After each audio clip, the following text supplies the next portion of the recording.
चलिए social problems and issues in India में आज हम एक कदम और आगे बढ़ते हैं। अब तक के लेक्चर्स में हमने आपको डिटेल में ये बताया कि किस तरह की एट्रोसिटीज़ हुई ब्रिटिश पीरियड के दौरान और लंबे समय से, जिसके बाद इंडियन गवर्नमेंट ने कॉन्स्टिट्यूशन के तहत इन्हें भी डेमोक्रेटिक राइट्स देने की कोशिश की। जो वर्ग डिप्राइव्ड हुए, जैसे कि ट्राइबल सोसाइटीज़ इसमें फॉरमोस्ट थी, उसके तहत कई प्रोविजंस हुए, जिसके तहत ही मैंने आपको शेड्यूल 5 और शेड्यूल 6 के बारे में पढ़ाया।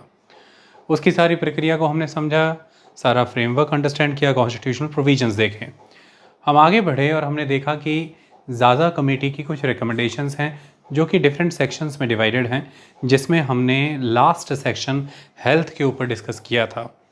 जिसके बाद आज बढ़ते हुए हम 6th सेक्शन की ओर हैं और आज हमारा इस सीरीज़ का यानी कि scheduled and tribal area series का लास्ट लेक्चर है। आज हम 6th सेक्शन पढ़ रहे हैं, that is the land alienation, displacement and enforced migration. 3 चीज़ें इसमें वर्ड आ रहे हैं, land alienation, displacement and enforced migration. उनकी ज़मीनों से उन्हें वंचित कर देना, उन्हें विस्थापित कर देना और उन्हें मजबूर करना कि वो वहाँ से पलायन करके किन्हीं और क्षेत्रों में जा कर के बसें, यानी कि उन्हें वहीं से माइग्रेंट बना देना, प्रवासी बना देना, वो भी उनकी इच्छा से नहीं, वॉलेंटरली नहीं, involuntarily. That is the issue. इन चीज़ों को हम डिस्कस कर रहे हैं। चलिए इस टॉपिक को अच्छे से समझते हैं, फिर इसके बाद 2 सेक्शंस और हैं, उन्हें करते हुए हमारी ये सीरीज़ कंप्लीट हो जाएगी आज के इस लेक्चर के माध्यम से। और फिर पॉलिटी में हम कॉन्स्टिट्यूशनल नॉन कॉन्स्टिट्यूशनल बॉडीज़ शुरू करेंगे और पॉलिटी भी वाइंड अप हो जाएगी। देखिए, अगर हम ट्राइबल्स के एस्पेक्ट में देखें तो मैंने यहाँ पर लिखा है कि tribal communities reside in resource rich areas. ये मोस्टली हिली एरियाज़ में बसते हैं जो कि मिनरल वाइज बहुत ही रिसोर्स रिच एरियाज़ होते हैं। फॉरेस्ट रिसोर्सेज भी वहाँ पर एग्जिस्ट करते हैं। तो ये फॉरेस्ट, ये मिनरल्स, ये मेन स्टे होते हैं इनकी ऑक्यूपेशन का, ट्राइबल्स का। ज़मीन यहाँ पर बहुत महत्वपूर्ण बात हुई। फिर मिनरल्स भी लैंड पे हैं, फॉरेस्ट भी उसी लैंड पे हैं। So land is very important. इनका सोशो इकोनॉमिक आस्पेक्ट लैंड से जुड़ा है, इनका कल्चरल आस्पेक्ट लैंड से जुड़ा है, इनका रिलीजियस आस्पेक्ट वो लैंड से जुड़ा है। आप देखेंगे तो इनकी पूजा अर्चना करने के तरीके मोस्टली उन नेचुरल एलिमेंट्स के साथ जुड़े हैं जो उन लैंड पे एग्जिस्ट कर रहे हैं, जैसे पर्वतों की पूजा करना, नदियों की, झील झरनों की, पेड़ों की, किसी भी तरह की प्रैक्टिसेस करना, जैसे एनिमिज़म को फॉलो करना, टोटेमिक वर्शिप सिस्टम यहाँ पर फॉलो करना, स्पिरिट वर्शिप करना, ये सारी चीज़ें अपने आसपास की प्रकृति से जुड़ी रहती हैं। तो उसी तरह से इनकी सभ्यता बनती है, इनकी जो संस्कृति है ऐसे ही विकसित होती है। लैंड इम्पॉर्टेंट है। अगर इनसे लैंड ले लिया जाए तो इनका वो सोशो इकोनॉमिक सिस्टम, उनका वो कल्चर, उनका वो रिलीजियस आस्पेक्ट, वो ट्रेडिशन कॉम्प्रोमाइज़ हो जाता है, वो सफ़र करता है। तो land is a very very big issue in context of the tribal society. अब उस आस्पेक्ट में अगर हम देखें तो समीकरण बदलते नज़र आते हैं। वो कैसे? जैसे शुरुआती तौर पे देखा जाए तो ट्रेडिशनली हम क्या देखते हैं कि जो आदिवासी क्षेत्र है, यहाँ पर जो ऑनरशिप ऑफ लैंड है वो कम्युनिटी ऑनरशिप है, यानी कि जो ज़मीनों पर अधिकार रहता है वो इंडिविजुअल्स का नहीं होता, प्राइवेट ऑनरशिप नहीं रहती है।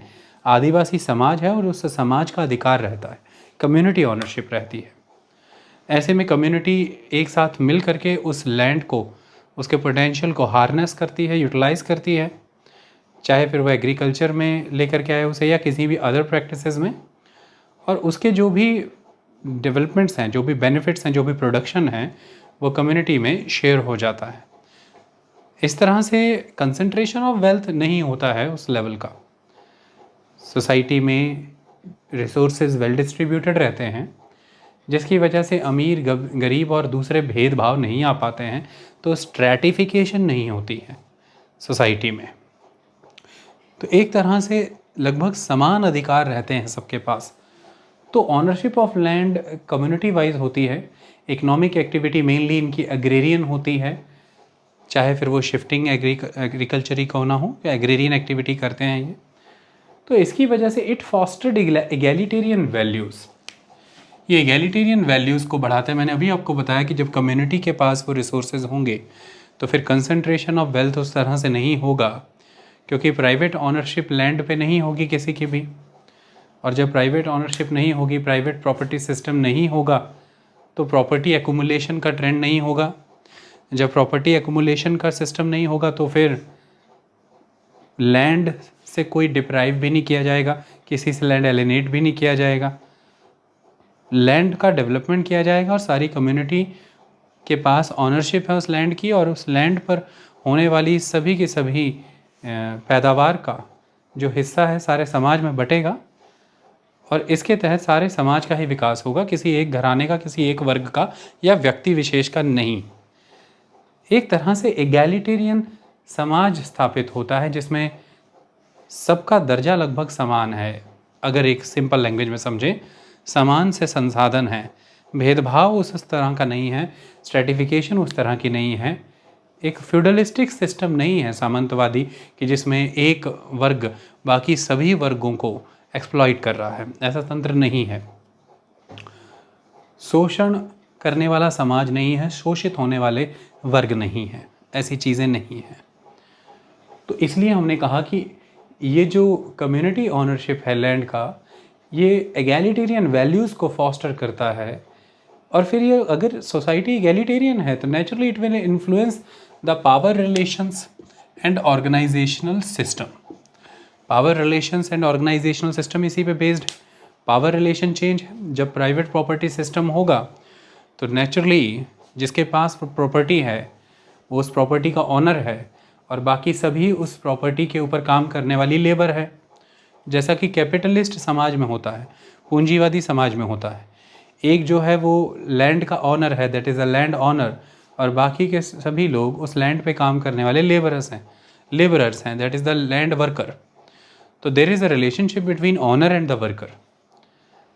इस तरह से जो पूरा का पूरा उस लैंड को मैनेज करने का सिस्टम है, that land management, that organisation of the society, it is totally different.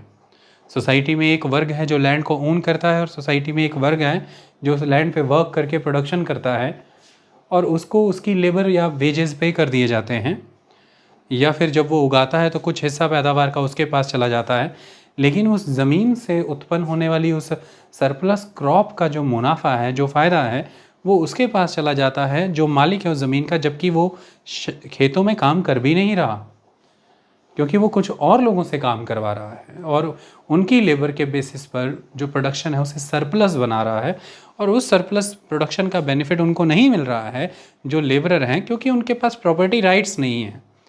तो प्रॉपर्टी के राइट्स ही पूरी की पूरी सोसाइटी को ऑर्गेनाइज करने का मैनर बदल देते हैं। ऑर्गेनाइजेशनल सिस्टम टोटली चेंज हो जाता है, पावर रिलेशंस बदल जाते हैं। ये सोसाइटी जो कि ऑनर्स हैं लैंड के, ये सोसाइटी को कंट्रोल करते हैं, सोसाइटी की पॉलिटिक्स को कंट्रोल करते हैं, क्योंकि लेबर के क्या राइट्स रहेंगे ये डिसाइड करते हैं। लेबर कितने घंटे काम करेगी, उसके कितने वेजेस होंगे, उसे कोई छुट्टियां दी जाएंगी या नहीं दी जाएंगी, रिसोर्सेज किस तरह से हार्नेस किए जाएंगे, प्रोडक्शन को कैसे मैनेज किया जाएगा, प्रोडक्शन का डिस्ट्रीब्यूशन किस मैनर में होगा, कीमतें कैसे तय होगी, सारी चीज़ें। तो एक समय था जब कम्युनिटी ऑनरशिप है लैंड के ऊपर, उसमें से हो रही पैदावार का हिस्सा सबके पास जा रहा है, और सभी को ऐसा महसूस हो रहा है कि लैंड उन सबसे बिलोंग करता है, कोई ऑनर नहीं है और कोई वर्कर नहीं है, कोई लेबरर नहीं है, सभी के सभी प्रोपराइटर हैं उस ज़मीन के, उस पर काम करते हैं, और उससे जो पैदावार होती है वो बट जाती है सबके बीच में। तो सोसाइटी इगैलिटेरियन है, ऐसा कैपिटलिस्ट सिस्टम नहीं है वहाँ पर। ऐसे में जो पावर रिलेशंस हैं वो यही हैं कि सभी मिलजुल करके काम कर रहे हैं, तो उसमें जो डिसीजन मेकिंग हो रही है वो पार्टिसिपेटरी मैनर में हो रही है, सभी की भागीदारी है उसमें। समाज के लिए नियम समाज स्वयं बना रहा है अपनी भागीदारी से, इसलिए औरतों का भी स्थान पुरुषों के मुकाबले काफ़ी बेहतर है यहाँ पर, बाकी समाज के मुकाबले। तो जेंडर डिस्क्रिमिनेशंस भी कम हैं, जेंडर इक्वलिटी नज़र आती है, क्योंकि सोसाइटी इक्वलिटेरियन है। सोशल स्ट्रेटिफिकेशंस उस तरह की नहीं है, इसलिए कई तरह के स्टिग्मास जो वुमेन के साथ, फीमेल के साथ जुड़े जाते हैं, वो इस सोसाइटी में नहीं हैं। तो इस तरह से पावर रिलेशंस भी एक यूनिक मैनर में डेमोक्रेटिक से नज़र आते हैं, जिसमें हर कोई उस क्लैन के लिए वर्क कर रहा है, उस कम्युनिटी के लिए वर्क कर रहा है, उसकी डेवलपमेंट के लिए वर्क कर रहा है, और हर कोई उस प्रक्रिया के तहत अपने आप में फ्री है। वो बॉन्ड नहीं है किसी के पास बॉन्डेड लेबर की तरह, उसे फोर्स नहीं किया जा सकता है फोर्स्ड लेबर सिस्टम की तरह। लेकिन यही कैपिटलिस्ट समाज में देखें अगर आप, तो अगर if you are a worker, if you are a labourer, आपसे काम करवाया जा रहा है लेकिन आप अपना जीवन यापन के लिए इतना भी कमा पा नहीं पा रहे हैं कि आप सही मैनर में अपनी लाइफ लीड कर पाएँ, तो नेचुरली आपको कर्जा चाहिए जीवन यापन करने के लिए। आप पर बोझ बढ़ेगा, डेट बढ़ेगा धीरे धीरे। अगर आपके पास कुछ ज़मीन के टुकड़े हैं भी, आप उन पर खेती करके इतना नहीं कमा पा रहे हैं कि आप उन लोगों को लगान दे पाएँ जिन लोगों ने ज़मीनें कंट्रोल करके, ज़मीनों को अपने कब्ज़े में ले करके इंडिविजुअल प्रॉपर्टी राइट के तहत उस समाज में रूल रेगुलेशन बनाने शुरू किए, और उस समाज का राजनीतिक तंत्र भी अब उनके पास है। और अब वो आपको प्रोटेक्शन देने के नाम पर, आपको व्यवस्था देने के नाम पर एक प्रशासन बना करके खड़े हैं, एक प्रशासनिक तंत्र, एक एडमिनिस्ट्रेशन जिसके तहत पुलिस है, फोर्स है, डिसीजन मेकर्स हैं, जो कि सब उनके वेस्टेड इंटरेस्ट ही सर्व कर रहे हैं, उन्हीं के लैंड और उन्हीं के एम्पायर को मैनेज कर रहे हैं। लेकिन फिर भी व्यवस्था आपको दी जा रही है आपके नाम पर, एडमिनिस्ट्रेशन आपको दी जा रही है इसके नाम पर, आपसे लगान वसूला जाएगा। और लगान इतना एग्जॉर्बिटेंट होगा कि आप नहीं दे पाएंगे।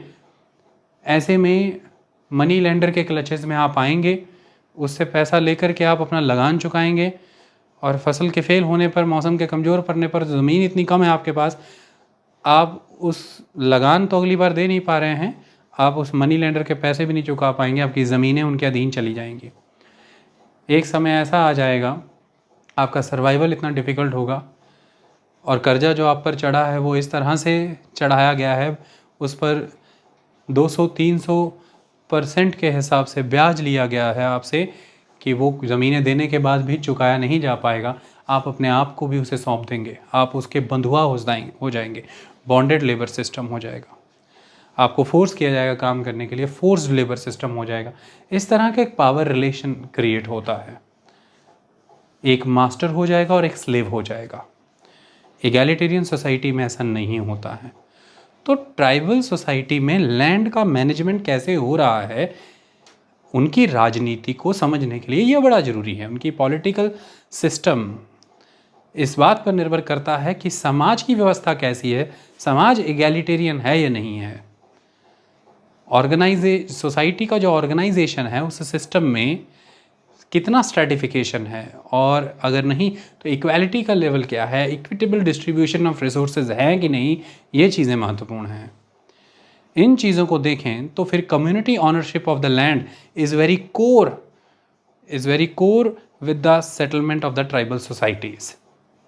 अगर तो उन्हें उनकी कस्टम कल्चर मैनर को सेफगार्ड करने के लिए, प्रोटेक्ट करने के लिए हमें राइट्स देने हैं, तो हमें लैंड मैनेजमेंट के राइट्स कैसे हैं इन्हें देखना होगा। लैंड ऑनरशिप का प्रोसेस क्या है ये अंडरस्टैंड करना पड़ेगा, किन प्रिंसिपल्स के बेस पे लैंड ओन हो रहा है ये देखना होगा। तो traditionally ownership of land was by the community, economic activity by mainly agrarian like shifting agriculture और something else. It fostered egalitarian values which influence their power relations and organisation system. अब ऐसे में अगर आप उन्हें एक्सेस न करने दें उनके लैंड पे, यानी कि उनके फॉरेस्ट पे, उनके मिनरल्स पे, और उनकी ज़मीन से उन्हें वंचित करें, तो ये पूरी तरह से उनकी लाइफ को डिवास्टेट कर देगा। क्योंकि मैंने बताया उनके लैंड से, उनकी यूनिक इकोलॉजी से, एनवायरनमेंट से, उनकी नेचर से ही, उस सेटलमेंट से ही, जिस रीजन में वो बसे हुए हैं, दैट निच क्रिएटेड बाय देम, उसी से उनकी सोसाइटी, उनकी इकोनॉमी, उनका कल्चर, उनका रिलीजन, उनका ट्रेडिशन सब कनेक्टेड है। So the loss of access to forest and involuntary displacement caused devastation of lives of tribal people. That is a very big issue. तो land is very very important. आज़ादी के पहले से ही अगर हम फॉरेस्ट एक्ट की बात करें, फॉरेस्ट एक्ट 1868, देन 1875, देन 1925, मैंने आपको इन सब के बारे में बताया है, हमने फॉरेस्ट एक्ट के बारे में बहुत अच्छे से पढ़ा है। इन सभी ने कई तरह के अधिकार ब्रिटिशर्स को दे रखे थे प्री इंडिपेंडेंस पीरियड में, चाहे रेलवे के नाम पर बात करें, रोड कंस्ट्रक्शन के नाम पर बात करें, किसी भी पर्पसेस से जो ज़मीन है, जंगल हैं, उन पर अधिकार उन्हें प्राप्त थे।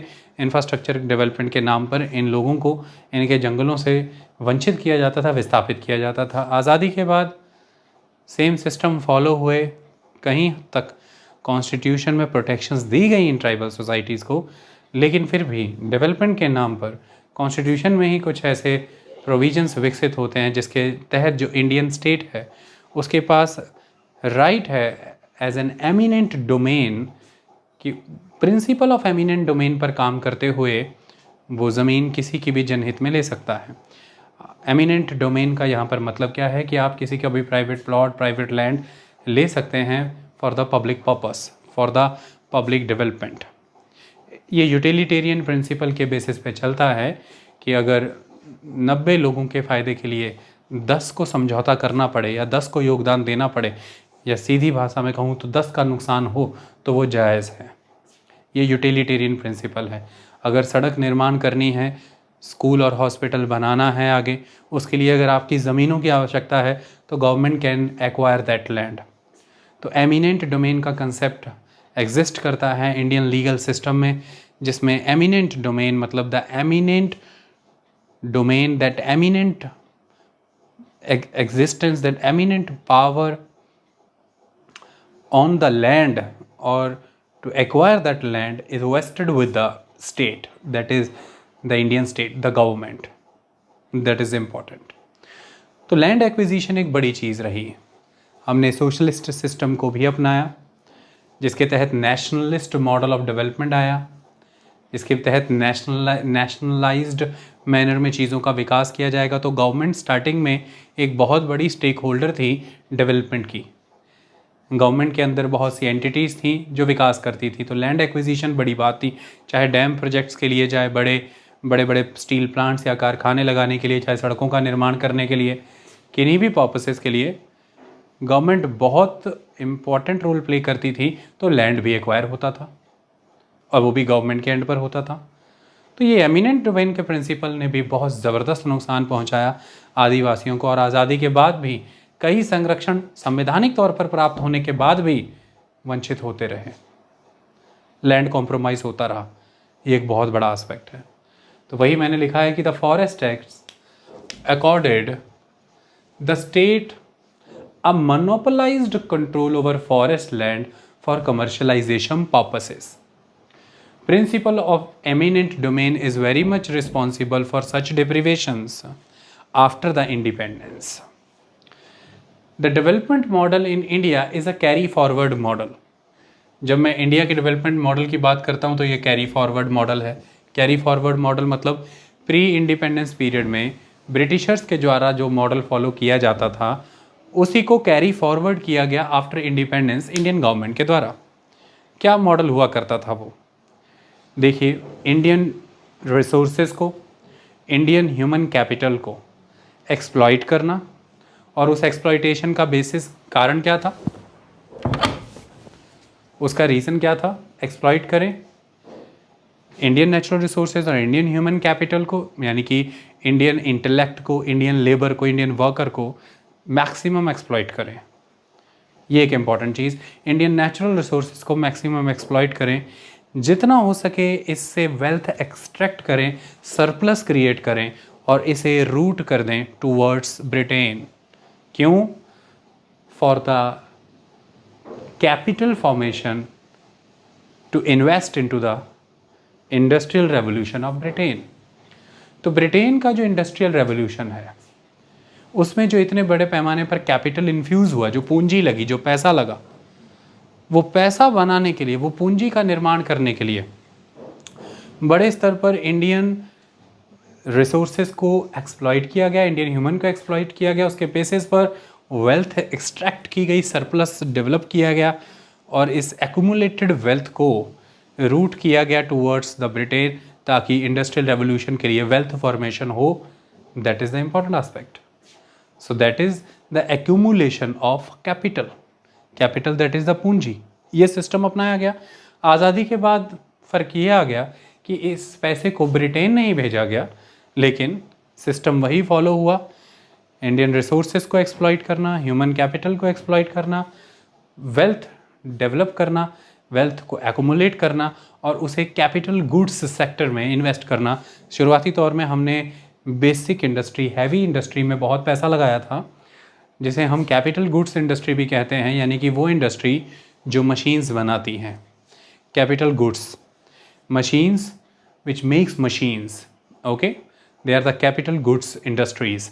आपने एक इंडस्ट्री लगाई, that is kind of iron industry, iron and steel industry, और उन्हीं iron bar and iron sheets का यूज़ करके आपने मशीन्स बनाई।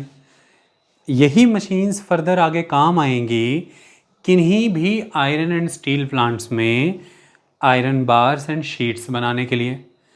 मतलब फैक्ट्री में वो प्रोडक्ट बन रहे हैं जिन्हें आप सीधे कंज्यूम करके ख़त्म नहीं कर सकते। जैसे मान लीजिए किसी कम फैक्ट्री में साड़ी बनी, आपने साड़ी पहन ली, वो कंज्यूम हो गई, लेकिन उसी फैक्ट्री में यदि एक फोटोस्टेट मशीन बनी, तो जब आप उस फोटोस्टेट मशीन को परचेज़ करेंगे तो आप उस फोटोस्टेट मशीन से फर्दर काम करेंगे। आप प्रिंटर उस फोटोस्टेट मशीन के माध्यम से डॉक्यूमेंट्स को फोटोस्टेट करेंगे। तो ये कैपिटल गुड है। आपने इस पर जो पैसा लगाया वो आपका पूंजी है, आपका निवेश है, आपका इन्वेस्टमेंट है, वो खर्चा नहीं है, आपने उसे कंज्यूम नहीं कर लिया। लेकिन दूसरी तरफ जब आपने साड़ी खरीदी थी तो वहाँ पर जो आपने पैसा लगाया वो आपने खर्चा कर दिया, वो आपका एक्सपेंडिचर है, इन्वेस्टमेंट नहीं है। तो इस तरह से जो कंपनी साड़ी बना रही है वो कंज्यूमर गुड्स बना रही है, और जो कंपनी मशीन्स जैसे कि एक तरह से फोटोस्टेट मशीन बना रही है वो कैपिटल गुड्स बना रही है। तो कैपिटल गुड्स सेक्टर में पैसा निवेश किया गया। तो अंतर सिर्फ इतना ही पाया जाता है कि ब्रिटिशर्स के समय में होता ये था कि जो वेल्थ है उसे एक्यूमुलेट किया जाता था और उसे लंदन भेज दिया जाता था, लेकिन आज़ादी के बाद वही वेल्थ एक्यूमुलेट की गई और उसे कैपिटल गुड्स सेक्टर में डाला गया, क्योंकि देश का निर्माण करना था, ये कंसेप्ट था। लेकिन इस वेल्थ को एक्यूमुलेट करने के लिए, जिसे मैं कैपिटल कह के पुकार रहा हूँ, उस कैपिटल को एक्यूमुलेट करने के लिए बहुत से लोग हैं जिनसे उनके संसाधन डिप्राइव किए गए। जैसे कि जब भी डेवलपमेंट प्रोजेक्ट्स हुए, इकोनॉमिक ग्रोथ के पर्पज़ से डैम्स आपने लगाए, रेलवे की लाइनें आपने बिछाई, रिवर और कनाल नेटवर्क को आपने बेटर किया, फॉरेस्ट की कटिंग हुई, माइनिंग हुई, अर्बनाइजेशन हुई, ये सारे पर्पसेस के लिए फॉरेस्ट लैंड उन ट्राइबल सेटलर से डिवाइड कर दिए गए, उनसे उनकी ज़मीनें छीन ली गई। तो एक तरह से हुआ ये कि एक वर्ग को आपने उनकी ज़मीनों से वंचित कर दिया है, लैंड से एलिनेट कर दिया है, और उस लैंड को यूटिलाइज़ कर रहा है एक दूसरा वर्ग, जिससे होने वाली कमाई को वो इस्तेमाल कर रहा है फिर से और निवेश करने के लिए। तो एक तरह से वेल्थ क्रिएशन तो हो रही है, लेकिन ये हो रही है कैपिटल को एक्यूमुलेट करके, और ये कैपिटल एक्यूमुलेशन का प्रोसेस रिस्पॉन्सिबल है एक सेगमेंट को उसके रिसोर्सेज से डिप्राइव करने के लिए। यहीं पर एक कंसेप्ट निकल करके आता है, जैसे यहाँ पर मैंने लिखा भी है कि जो डेवलपमेंट मॉडल था इंडिया में वो कैरी फॉरवर्ड था। इंडिया ने भी वही मॉडल आगे कैरी फॉरवर्ड किया जो ब्रिटिशर्स अपना रहे थे, और इसी की वजह से ड्यू अटेंशन नहीं दी गई सोशल कॉस्ट को, यानी कि डेवलपमेंट पर्पसेस से जो ट्राइबल सोसाइटी अपने लैंड से एलिनेट हो जाएगी, वो अपने फॉरेस्ट एरिया से डिप्राइव हो जाएगी। इसके वजह से उनका कल्चर, उनका कस्टम, मैनर, रिलीजन, ट्रेडिशन, हर चीज़ इम्पैक्ट होगा। इस चीज़ को ध्यान में नहीं रखा गया, इकोनॉमिक कॉस्ट को ध्यान में रखा गया कि कितना पैसा हम निवेश करेंगे इस विकास के कार्यक्रम में और यहाँ से कितनी कमाई हमें आएगी, कितना मुनाफा होगा। तो इकोनॉमिक कॉस्ट तो कंसिडर की गई कि इन्वेस्टमेंट पे रिटर्न क्या आएगा, सो रिटर्न ऑन इन्वेस्टमेंट क्या रहेगा, लेकिन सोशल कॉस्ट क्या होगा इस चीज़ पर ध्यान नहीं दिया गया कि सही मायने में इसका लाभ किस वर्ग को होने जा रहा है। क्या ये वेल्थ डिस्ट्रीब्यूट होगी सोसाइटी में, क्या वेल्थ कंसंट्रेट तो नहीं हो जाएगी, और क्या एक सोसाइटी स्टेक पे तो नहीं लग जाएगी हमारे इस डेवलपमेंट पर्सपेक्ट की वजह से। तो ये सोशल कॉस्ट कंसिडर नहीं हुआ पाया। इसके कोर में रीज़न क्या था, वो डेवलपमेंट मॉडल जिसे हम मॉडल ऑफ प्रिमिटिव एक्यूमुलेशन कहते हैं। देखिए, कार्ल मार्क्स आप सबको पता है, एक विद्वान थे, इन पर मेरे लेक्चर्स हैं काफ़ी डिटेल में। जब हम कम्युनिज़म और मार्क्सिज्म के बारे में पढ़ते हैं तो मॉडर्न हिस्ट्री में मैंने बहुत अच्छे से समझाया है। एक सिंपल कंसेप्ट में ये थ्योरी को समझते हैं, मॉडल ऑफ प्रिमिटिव एक्यूमुलेशन। देखिए क्या होता है प्रिमिटिव एक्यूमुलेशन। इसके पहले आप एक्यूमुलेशन ऑफ कैपिटल को समझिए। क्या होता है, मान लीजिए आपने कहीं पर 100 रुपया निवेश किया और आपको कमाई हुई 20 रुपये। तो आप क्या करते हैं, आपने 100 रुपये लगाया था, अब आपके पास 20 रुपये कमाई हुई है, मुनाफा हुआ है, तो आपके पास 120 रुपये हैं। तो आप उस 20 रुपये को भी इस 100 रुपये के साथ डाल करके निवेश कर देते हैं। मान लीजिए अब आपको कमाई हो गई 80 रुपये, तो अब आपके पास 120 की बजाय आगे 80 और रुपये हैं, तो 200 रुपये कुल हो गए। आपने वो 80 रुपये भी उस 120 रुपये के साथ जोड़ करके निवेश कर दिए, तो अब आपको कमाई हो गई मान लीजिए कि टोटल 300 रुपया। तो अब आपके पास 200 आपने निवेश किया था, 100 और आ गया, आपने उसको भी जोड़ करके फिर से निवेश कर दिया। तो इस तरह से आप क्या कर रहे हैं, आप कैपिटल को एक्यूमुलेट कर रहे हैं। आप जो भी निवेश कर रहे हैं उससे आने वाली जो आपकी कमाई है, जो प्रॉफिट्स हैं, उन्हें आप री इन्वेस्ट कर रहे हैं। तो what you are doing, you are accumulating the capital. आप पूंजी एक्यूमुलेशन कर रहे हैं। ये तो हुआ जब आपका काम चल रहा है, लेकिन सवाल यहाँ पर पैदा आता है, सवाल यहाँ पर पैदा होता है, वो जो पहला 100 रुपया था वो कहाँ से आया? बाद में उससे 20 रुपये का मुनाफा कमाया तो डाल दिया, फिर 80 रुपये का मुनाफा हुआ तो वो बीच में डाल दिया, फिर 100 रुपये का मुनाफा हुआ तो डाल दिया, अंततः आप 300 रुपये तक इन्वेस्ट कर रहे हैं। 200 रुपये तो समझ आया, आपने बीच में से ही कमा के निकाला, आपने इस तरह से कैपिटल एक्यूमुलेट कर लिया। लेकिन वो जो पहला 100 रुपये था जिसके दम पे ये फालतू का 200 रुपये और बना, यानी कि ये एक्स्ट्रा 200 रुपये कमाए गए, वो 100 रुपये पहले किधर से आया? वो है प्रिमिटिव एक्यूमुलेशन, पहली एक्यूमुलेशन। बाद में जो आपने कैपिटल एक्यूमुलेट किया वो अलग बात है, जो पहली एक्यूमुलेशन है वो कैसे हुई? तो कार्ल मार्क्स ने एक सिद्धांत दिया था कि शुरुआती तौर में ऐसा हुआ यूरोपियन वर्ल्ड में, जब कैपिटलिज्म आया, पूंजीवाद आया, तो उसका रीज़न ही ये था कि बड़े पैमाने पर जो पीजेंट सोसाइटी है, जो फार्मिंग सोसाइटी है, उनको उनकी ज़मीनों से वंचित किया गया। जब उनको उनकी ज़मीनों से वंचित किया गया, उनका लैंड उनसे एलिनेट किया गया, तभी वो लोग बड़ी मात्रा में अवेलेबल हो पाए फैक्ट्रीज़ में काम करने के लिए, एज अ लेबर, सिटीज़ में रहने के लिए। और तभी सही मायने में कैपिटलिज्म भी आगे बढ़ पाया। अगर उनसे उनका लैंड एलिनेट नहीं किया जाता तो इतना बड़ा लेबर पूल क्रिएट ही नहीं होता, और अगर ये इतना बड़ा labour pool, working force create ना होती तो फैक्ट्री सेटअप में किसी चीज़ का प्रोडक्शन करना पॉसिबल नहीं हो पाता। तो इस थ्योरी को वो ये कहते हैं कि जो प्रिमिटिव, सबसे पहले जो कैपिटल का एक्यूमुलेशन हुआ कैपिटलिस्टों को, वो इस फॉर्म में हुआ कि जब उन्होंने इस पीजेंट सोसाइटी को उनके लैंड से एलिनेट कराया और उस लैंड को कैप्चर किया उन्होंने, तो वो accumulation of the wealth, that is the primitive, the first accumulation of the wealth, it is based on the deprivation of someone else. तो ये कंसेप्ट यहाँ पर ये है कि अगर प्रिमिटिव एक्यूमुलेशन कहता है कि अगर आपको वेल्थ एक्यूमुलेट करना है तो आप दूसरों को उनके मीन्स ऑफ प्रोडक्शन से दूर कर दीजिए। यानी कि जो दूसरों का उत्पादन का आधार है, जो दूसरों का प्रोडक्शन का ज़रिया है, दूसरों की कमाई का आधार है, उनको उससे दूर कर दीजिए, फिर वो वेल्थ आपके पास आएगी, वो कैपिटल आप एक्यूमुलेट कर सकते हैं। ये तरीका है, ये है प्रिमिटिव एक्यूमुलेशन। ऐसा कहते हैं कोरोना पीरियड में भी ऐसा हुआ है। बहुत से थ्योरिस्ट ये कहते हैं कि भाई दो ही सेगमेंट रखे जाएंगे दुनिया में, एक रिच क्लास, एक poor class. Middle class society को ख़त्म कर दिया जाएगा। और देखा जा रहा है कि कोरोना के दौरान सबसे ज़्यादा माइग्रेंट्स सफ़र कर रहे हैं, वर्कर सफ़र कर रहे हैं। आज जो उनके हिस्से का पैसा था, वो कामकाज करते थे, पैसा कमाते थे, रोज़गार करते थे, वो सारा किसी न किसी वर्ग के पास तो जा रहा है। तो जो उनके हिस्से की वेल्थ थी, जो उनका मीन्स ऑफ प्रोडक्शन है, अब वो किन्हीं और के पास जाएगा, तो कंसंट्रेशन ऑफ वेल्थ होगी, डिस्ट्रीब्यूशन नहीं होगी।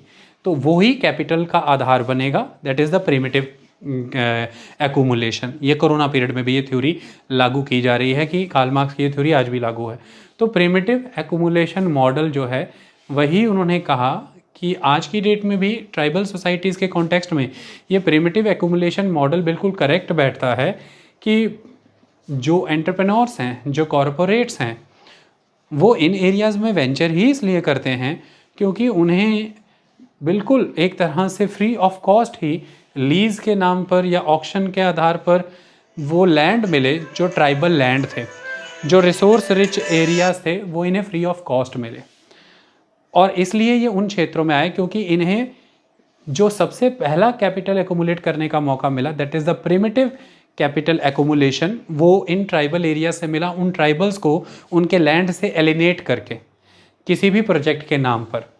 तो जो प्रिमिटिव एक्यूमुलेशन मॉडल इंडिया में ब्रिटिशर्स वाला फॉलो हुआ आफ्टर इंडिपेंडेंस भी, विकास के नाम पर, डेवलपमेंट के नाम पर, वो एक बहुत बड़ा रीज़न है ट्राइबल सोसाइटी की सफरिंग का। उनको उनके लैंड से वंचित किया गया, उनके संसाधनों से वंचित किया गया, और या यूँ इसे इस तरह से भी कह लीजिए कि ट्राइबल्स के मीन्स ऑफ प्रोडक्शन से ट्राइबल्स को दूर किया गया, तो ही प्रिमिटिव एक्यूमुलेशन हो पाया और वो मॉडल एग्जीक्यूट हो पाया आफ्टर इंडिपेंडेंस, जो कॉरपोरेट्स का डेवलपमेंट मॉडल था। That is the concept. अब चाहे वो सरकार ने किया शुरुआती दौर में as an entity, commercial entity, या किसी प्राइवेट प्लेयर ने किया, रिजल्ट यही निकला कि ट्राइबल्स अपने मीन्स ऑफ प्रोडक्शन से दूर हुए।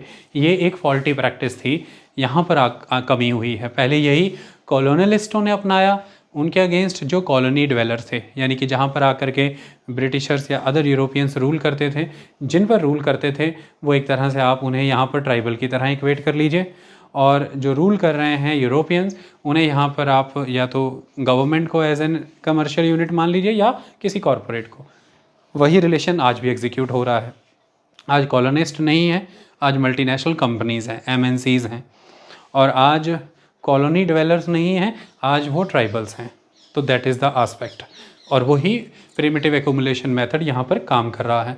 प्रिमिटिव एक्यूमुलेशन मेथड में और भी बहुत सी डिटेल्स हैं, उस तरफ हमें जाने की ज़रूरत नहीं। एक रोचक तथ्य बताता हूँ, होता ये है कि आप किसी को उसके लैंड से एलिनेट करें तो फिर बड़ी मात्रा में लोग अवेलेबल हो जाते हैं एज ए लेबर। दूसरी तरफ आप कांस्टेंट इन्वेस्टमेंट करते रहें साइंस एंड टेक्नोलॉजी में, जिससे कि मशीन्स डेवलप हो जाएं। तो अब पहले अगर आप लेबर से भी काम कराना चाहेंगे फैक्ट्री में, तो आप ये करेंगे कि आप मशीन्स भी साथ के साथ बना रहे हैं, ताकि 10 लेबर की बजाय आपको एक ही लेबर की ज़रूरत पड़े। तो पहले आपने जो लोग हैं उनसे उनके मीन्स ऑफ प्रोडक्शन छीने, तो बड़ी तादाद में लोग बेरोज़गार हुए, और अब आप उनको एक नए रोज़गार में लगा सकते हैं। तो पहले तो आपको वर्कर पूल मिल गया, ये पहली बात। दूसरी बात, अब आप उस वर्कर की वैल्यू को भी घटा दीजिए, क्योंकि आप साइड बाय साइड इन्वेस्टमेंट कर रहे हैं साइंस एंड टेक्नोलॉजी में डेवलपमेंट के पर्पज़ से, तो जिसकी वजह से मशीन्स बन रही हैं, तो वर्कर की भी रिक्वायरमेंट उस लेवल पर नहीं है आपको। तो इसकी वजह से वर्कर जो है वो और ज़्यादा होंगे और जॉब्स कम होंगी, तो वर्कर अब और भी कम आंका जाएगा, उसके वेजेस और भी कम हो जाएंगे, और वर्कर के पास कुछ नहीं रहेगा देने के लिए सिवाय अपनी लेबर।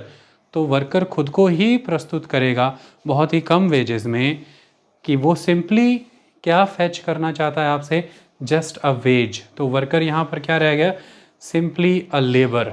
तो वो अपने आप को ही लेबर कंसिडर करके अपनी लेबर ही बेच देगा, खुद को ही बेच देगा, और आप उसकी सर्विसेज अवेल करेंगे बहुत ही लो वेजेस पर। माहौल ऐसा बना दिया जाएगा।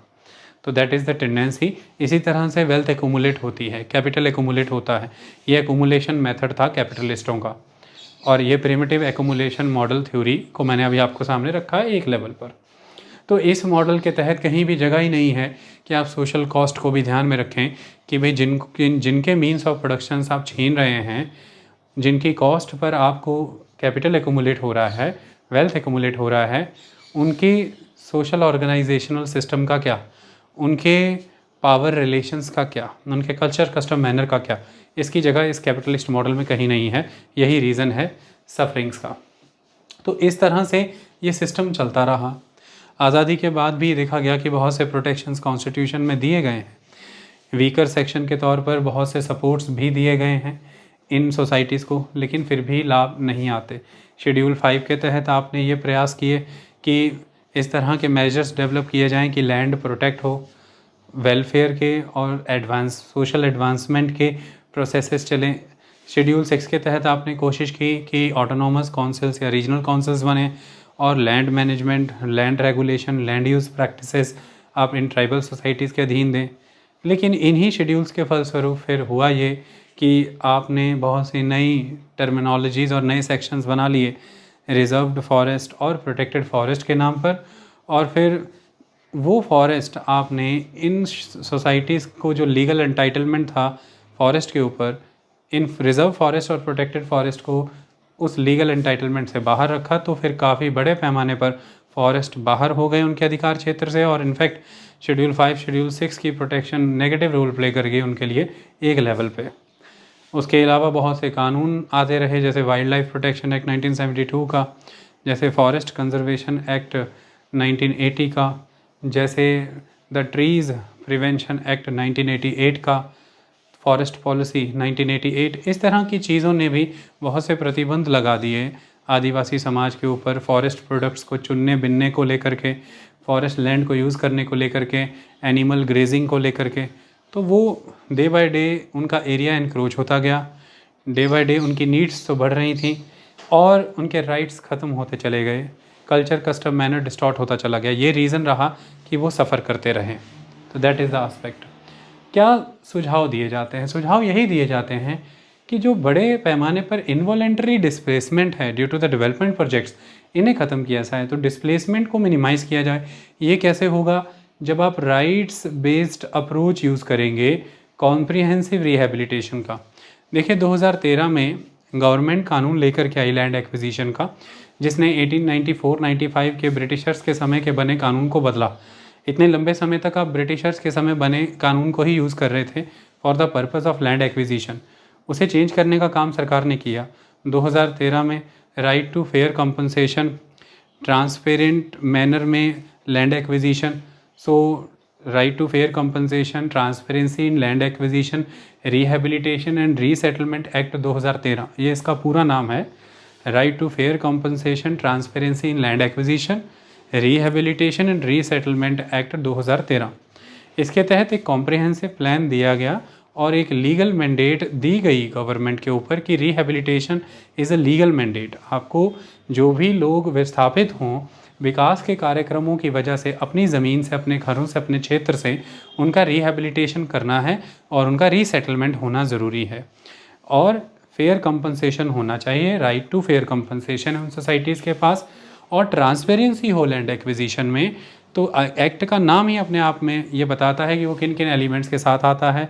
राइट टू फेयर कंपनसेशन, मुआवजा उन्हें सही मिले, ट्रांसपेरेंसी हो लैंड एक्विजिशन में, और रिहेबिलिटेशन भी हो, रीसेटलमेंट भी हो। ये नहीं है कि आपने उन्हें रिहैब कर दिया किसी नई जगह पे और आपने इस बात का ध्यान नहीं रखा कि वो सेटल हो चुके हैं अपनी लाइफ में कि नहीं। That is also important. तो रिहेबिलिटेशन में जगह आती है, घर आता है, वो दी जाए। रीसेटलमेंट में आता है कि उन्हें उस प्रोजेक्ट में नौकरी दी जाए। ट्रांसपेरेंसी इन लैंड एक्विजिशन में आता है कि गवर्नमेंट ट्रांसपेरेंट मैनर में ऑक्शंस के माध्यम से फेयर मैनर में उन लोगों का कंसेंट ले जिनकी ज़मीनें हैं, फिर लैंड एक्वायर करे और फिर मार्केट रेट को देखते हुए असेसमेंट की जाए कि ज़मीनों की वाजिब कीमत क्या बनती है जो उन्हें सही समय पे दी जाए। ये सारे प्रावधान रखे गए, कॉम्प्रिहेंसिव सिस्टम था। लेकिन इसमें भी ये देखा गया कि अब तक एमिनेंट डोमेन के प्रिंसिपल को फॉलो करते हुए जो लॉस होने थे इन सोसाइटीज़ को, वही इतने बड़े पैमाने पर हो गए कि 2013 के समय में आया हुआ ये कानून बहुत देर से आया हुआ कानून माना गया। पहला नुकसान कि अब तक के हुए नुकसानों की भरपाई ही बहुत मुश्किल है। दूसरी तरफ ये देखा गया कि जो इस कानून की बात की गई तो इस कानून के तहत जो पब्लिक पर्पस है वो बहुत ही वाइड सेंस में डिफ़ाइन किया गया है। जैसा कि मेरा 2013 का लैंड एक्विजिशन के ऊपर कानून को लेकर के, प्रॉपर्टी एक ह्यूमन राइट है, इस टॉपिक के ऊपर मेरा टॉपिक है बहुत डिटेल में, कंटेम्प्रेरी इशू के अंदर भी है, पॉलिटी के इकोनॉमी के सेगमेंट में भी है और पॉलिटी के फंडामेंटल राइट्स के सेक्शन में भी है। उसमें ये सारा डिटेल में समझाया गया है। लैंड एक्विजिशन का ये लॉ बहुत डिटेल में है।